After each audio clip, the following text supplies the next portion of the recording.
有一種唔係住緊別墅，係大平，所以2樓係有3個套房、3個配置。哇！呢啲咪叫別墅咯。咁行翻入嚟呢個位置咧，就屬於我哋一個影音室啦。咁影音室帶大家落嚟感受下。Hello， 歡迎收睇諸事搞掂頻道，我係 Marco。咁今日咧，我想問大家個選擇題：如果我哋揸住千幾萬嘅預算，你會選擇喺市區去購置一套風景絕美嘅大平層啊，抑還是喺珠海斗門買一套地下2層、上面3層，總共5層，接近800嘅方嘅別墅呢？咁呢套大別墅就係我哋今日介紹嘅主角啦。五洲家園嘅咁樣嘅一個5層別墅。咁依家開發商要價1298萬，咁呢個價錢大家覺得貴定唔貴呢？唔使急，慢慢嚟，聽我慢慢講落去。咁五洲家園呢邊呢，所有嘅園林設計呢，都係採用一個蘇式新中式嘅園林設計。咁另外呢，今日介紹嘅呢一套獨棟別墅呢，佢係真正做到拎包入住，所見即所得嚇。開發商咧已經係幫你裝修好、配備好全屋嘅家私家電你冇聽錯嚇，所見即所得，拎包入住，配晒所有嘢，連台上面嘅組件都係俾埋你嘅。咁我哋買得別墅嘅都係社會嘅精英人士啦，上流社會嘅人，或者裝修過別墅嘅朋友都知道啦。咁去搞一套別墅呢，真正裝修設計到落地呢，係需要1到2年嘅時間。咁對於有錢人呢，最貴嘅嘢其實就係時間。咁五洲家園呢邊呢，就真正幫我哋省時省力啦。咁購置今日呢一套別墅呢，就可以實現即買即入住。咁我今日呢，就唔以一個 agent 嘅角度去同大家拍呢一條片、輸出呢一條片啦。我想以一個我想買呢一套別墅，我以一個業主嘅角度去同大家睇下五洲家園呢一套別墅到底值唔值1298萬，又或者佢有咩好，有咩唔好，一齊去片睇下先。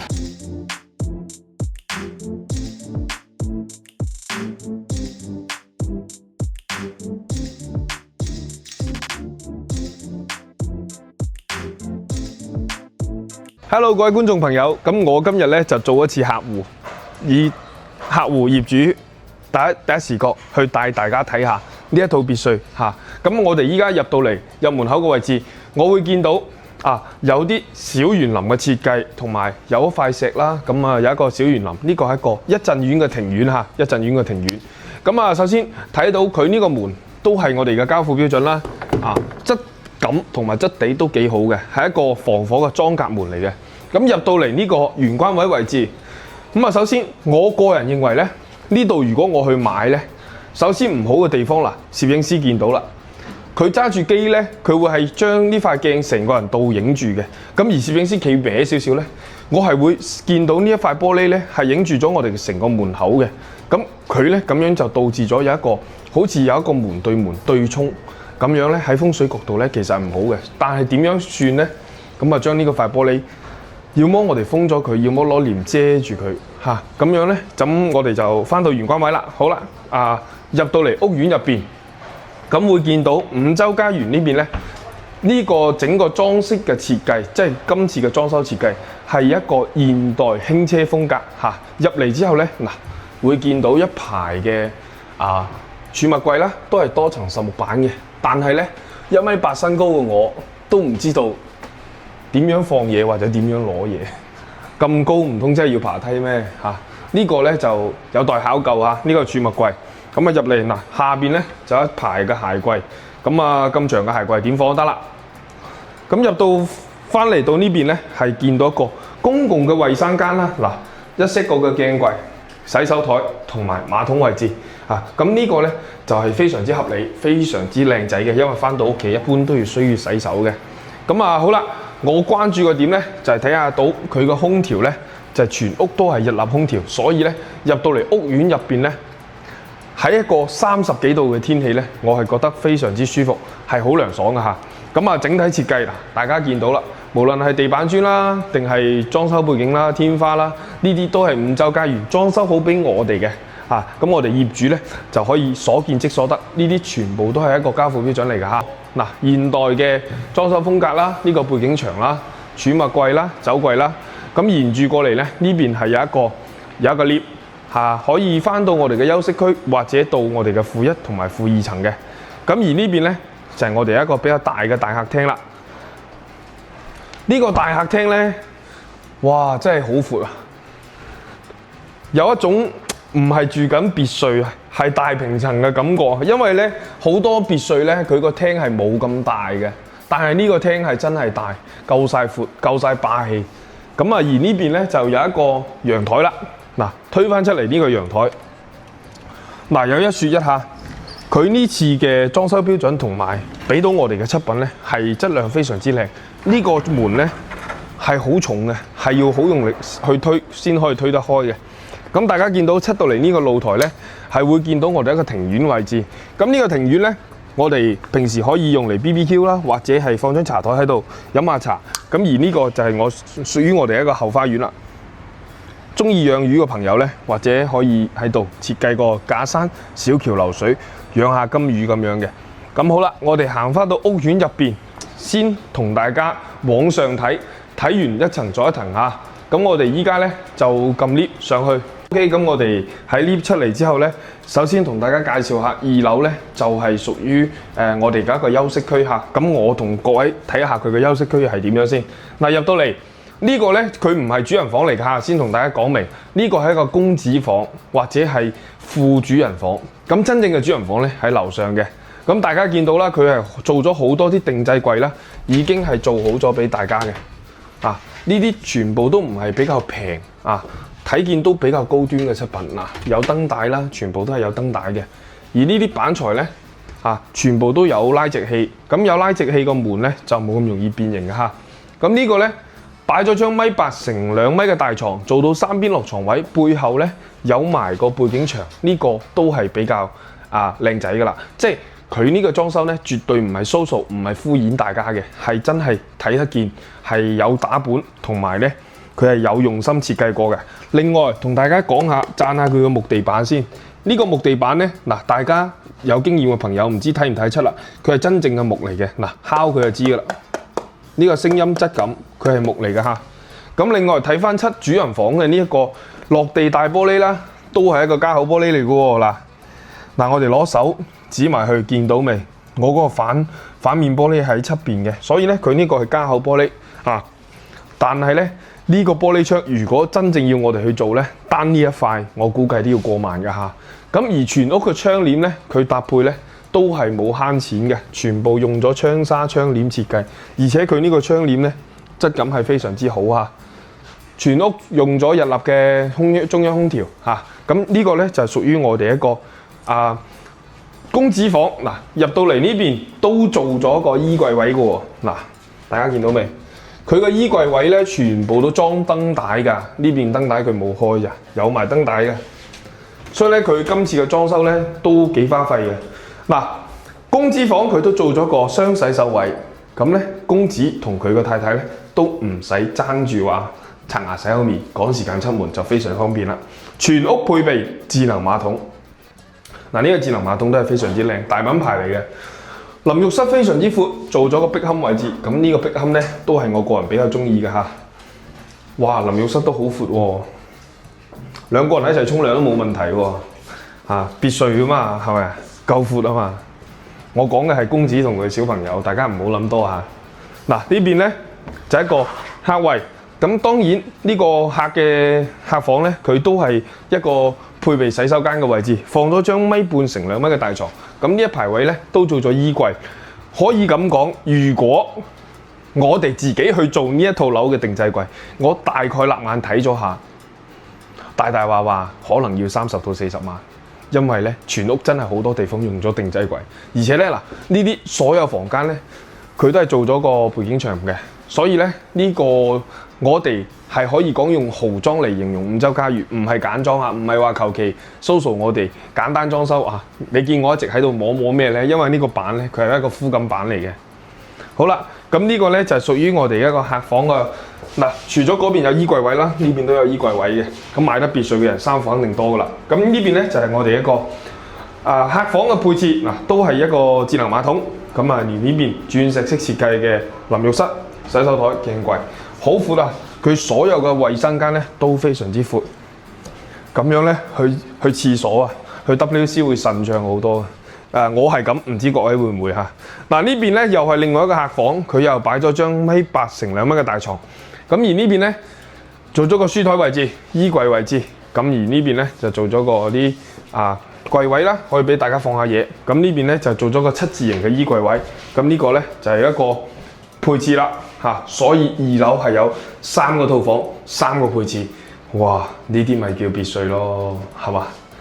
好，咁我哋依家咧事不宜遲，上去3樓睇下先。搭 lift 上嚟3樓之後咧，其實同大家講下嚇，佢呢個咧係有一個樓梯設計嘅，大家見到未？呢個樓梯咧望翻落去咧，咁 Marco 係有少少畏高嘅，咁望落去咧其實有少少腳軟，但係咧呢一條樓梯咧可以由頂樓通翻到我哋負2層嚇，非常之靚仔。咁上到嚟3樓呢個咧就係我哋嘅董事長嘅一個寫字台啦，書房嘅位置嗱。平時你日理萬機，傾下啲上億嘅生意咧，就可以喺呢度思考下做定唔做，定點樣做。好啦，咁呢個辦公室寫字台側邊咧，就係一個非常之大嘅露台。咁呢啲露台咧都擺咗啲戶外家具。戶外家具係咩意思咧？即係佢唔怕日風吹雨打、日曬雨淋，擺喺度完全冇問題。另外咧，我哋如果想合理咁利用呢個露台咧，可以擺翻啲長少少嘅沙發。可以擺翻呢度做一個戶外家具，然之後咧，如果我會將呢度做翻個涼亭啊，然之後咧利用埋呢個空間作為我哋一個私人小天地，喺度食下雪茄或者係 BBQ， 但係唔知會唔會影響鄰居咧？應該會嘅。好，咁入到嚟呢個位置就係我哋一個董事長嘅休息區啦。休息區個位置大家見到嗱，入到嚟佢係完全足夠擺一張2米乘2米2嘅大床，但係咧佢呢個床咧，佢只係擺咗張1.8乘2米嘅大床啊。但係佢如果係擺到再闊少少大床，完全冇問題嘅。背後做咗個背景牆，嗱布紋板，呢個木色板，所以咧呢整個裝修咧係一個現代嘅輕奢風格嚇。依家好多嘅大酒店啦，或者係啲現代酒店啦，都係採用呢一種風格嘅，所以咧呢個5洲家園嘅設計咧，我覺得 OK 嘅，起碼入到嚟係感覺舒適，係咪？咁而呢邊咧。佢係仲有一個大玻璃啊，同大家講埋聲，就係我哋頭先講嘅大玻璃啊。咁大家見到望翻出去咧，就望翻我哋嘅園林景同埋對面嘅鄰居嘅。呢個窗台咧用嚟採光啊，或者係平時我哋瞓醒拉開係嘛，都幾精神嚇。起碼嗰個光線係夠嘅。咁而呢邊咧就係我哋一個女主人嘅天地啦，衣帽間。嗱，大家見到啦，擺咗好多靚鞋、靚衫啦，手錶啦、包包啦、化妝品啦，就喺呢度，係作為一個女主人嘅衣帽間啦，都夠晒闊啦，一個 U 字形嘅設計，想點擺都得。咁而呢邊咧就有一個衣櫃位置7字形嘅，我發覺5洲家園今次嘅別墅咧，佢係好識利用空間啊！佢將呢個空間利用得淋漓盡致，基本上每一個配置。佢個門口咧都有一個呢種7字位嘅衣櫃，咁而佢呢個衣櫃咧全部都係有燈帶嘅。咁呢個咧就係屬於我哋嘅主人房嘅一個衛生間啦。主人房嘅衛生間都係一個雙洗手位，一式個嘅鏡櫃，延伸到馬桶位置，智能馬桶。而呢邊咧就有一個豪宅嘅標配，亦都係基本上所有別墅都要用到嘅浴缸啦。呢個真係舒服，呢個咁樣嘅一個。主人房嘅配置非常之長嚇，咁休息區、主人房都介紹完啦，我哋翻落去負1層、負2層，同大家睇埋呢一套別墅先。OK，咁我哋喺 lift 行到翻負1個位置嚇，咁大家見到啦，呢一個電梯咧，佢係做好送埋俾大家㗎嚇，大家都唔需要擔心。咁有電梯咧，呢條樓梯咧就盡量少行幾步啦嚇，舒服好多。咁嚟到負1嘅地方，咁其實剛剛咧。大家唔知有冇好奇啦？咁你介紹咗咁多，睇咗咁多唔見廚房嘅，咁我哋依家咧就睇下5洲家園嘅廚房嚇。哇！佢呢度所有嘅櫃咧都係做咗一個好暖色嘅一個膚感板，暖色咁樣嘅一個顏色嘅廚房設計，一個非常之大嘅 U 字型廚房。呢個咧中間咧係放一啲賭台，咁而呢邊咧就係一個7菜位嚇。咁佢呢個設計咧。都係非常之方便嚇，佢係預咗一個大家族住喺呢度，然之後煮好多餸，咁慢慢去上菜去擺嘢。咁我覺得咧，佢呢個整個質感嚟講咧，係非常之 OK 嘅，而且咧全屋都配備咗呢個淨水器，咁呢個咧就係非常之好嘅嚇。咁整個廚房設計咧都係所見即所得，大家見到啦，已經幫大家睇好啦。嗱，有埋涼霸啦嚇，整個廚房設計高端大氣，而且咧廚房都20幾個方嚇。咁廚房嘅左手邊啦，嗱就係我哋一個負一嘅公共衛生間，都係配備咗智能馬桶啦，同埋呢一個淋浴室嘅。淋浴室咁大啊，咁呢個負一咧可能就比較少人用噶啦，淋浴室嚇。咁好，行翻出嚟咧，我哋廚房呢一邊咧就係我哋一個大家族嘅一個大飯廳啦。咁同大家睇咗啦，呢一個台咧質感係非常之厚㗎，大概4公分厚嘅呢個質感嚇。可能嗱我手拍住嘅嚇，好厚嘅呢個餐台。咁呢個咧都係所見即所得喎。都係送埋俾我哋嘅喎。嗱，大電視、背景牆、酒櫃拉開，嗱全部做埋燈帶嘅，非常之高端嚇。咁喺飯廳咧行翻出嚟咧，大家又換一個角度睇翻我哋呢一個咁豪華嘅氣派嘅飯廳。咁喺飯廳嘅右手邊咧就係我哋頭先喺陽台望翻落嚟嘅，屬於我哋一個私家後花園嘅園林。咁大家終於明白未？點解我頭先會話大家可以喺度做翻假山啦、金魚啦，喺度做翻個小橋流水呢？因為呢個位置係非常之闊嘅。我目測估咗下眼，大概30幾個方到接近40個方嚇。呢整個空間，咁嚟到呢一個位置呢，就係我哋嘅茶室啦。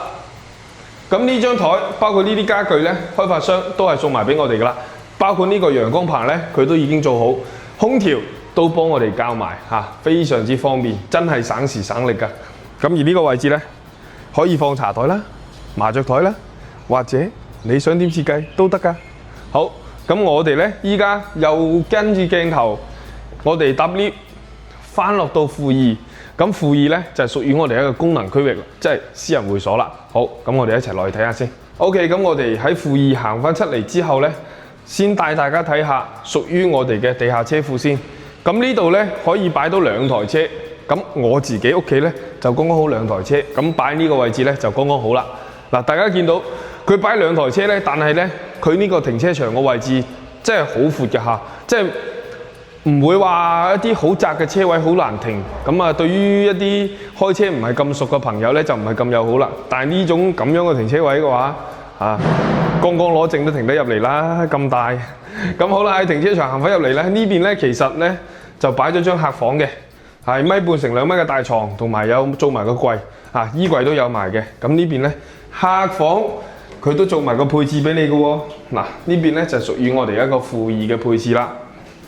咁呢個房咧，其實如果我嘅話，我可能攞嚟擺啲酒同埋茶葉，呢啲就攞嚟收藏啊嘛。